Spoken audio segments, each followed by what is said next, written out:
again, everyone, and welcome to another episode of Domino's Diecast. Today we'll be featuring, in 1/43rd scale, is my 1955 Ford Crown Victoria.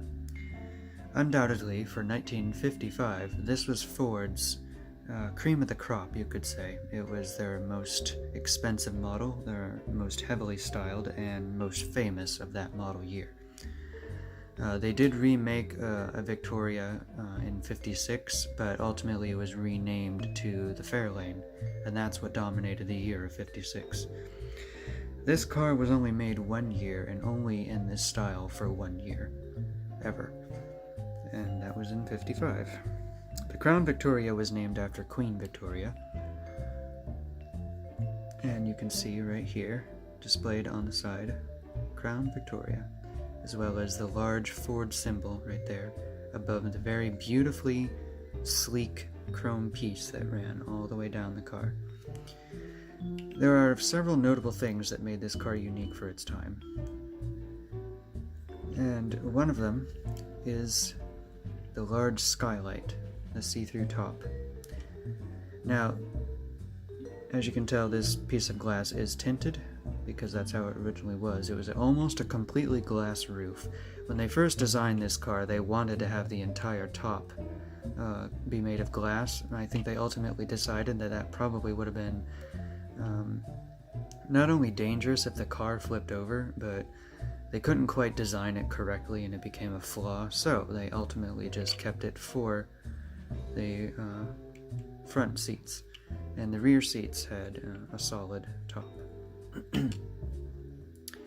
I love the Continental kit that comes on this, and the only thing that is wrong with this little model is that part of the back bumper is broken off right here. That happened in an accident when I was moving, and that's the only thing that's wrong with it. This is the first 1/43rd scale model I ever bought.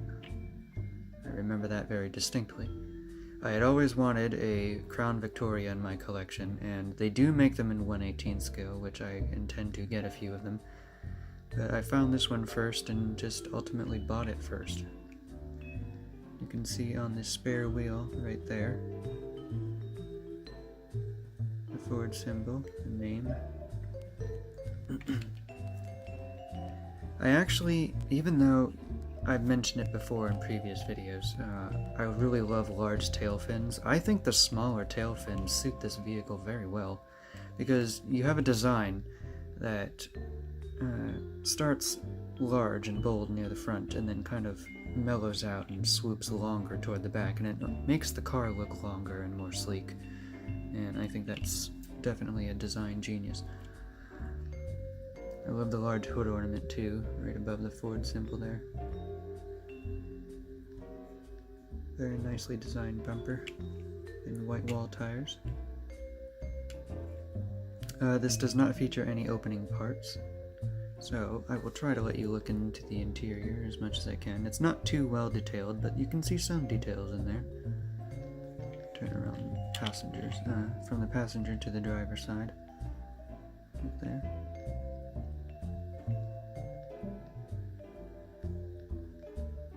I do believe I have seen one of these cars in real life from a distance. I didn't get to look at it up close, much to my disappointment, but maybe one day I will see another real one and actually get to see all the details of it up close.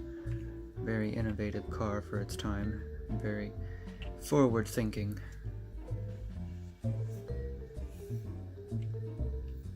I actually really love the design of the glass roof. I think it suits it very well. Makes it much more classy. It's definitely a luxury vehicle, definitely. It was priced lower than most luxury vehicles, but for Ford it was definitely top of the line at that model year.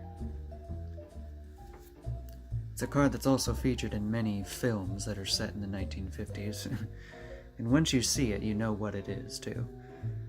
Many cars from this time were very identifiable by their features. And plus, this is the color that I like the most on this car. I also like them in black and white, or even a nice striking yellow, or even salmon pink, but I like the turquoise color the most. I think it's what is the most elegant with this design. Well, everyone, I hope you all enjoyed my 1955 Ford Crown Victoria, the first Crown Victoria ever made by Ford. And you can definitely tell how they've changed over the years. This is how they all started. I will see you in the next episode with a different car. Bye for now.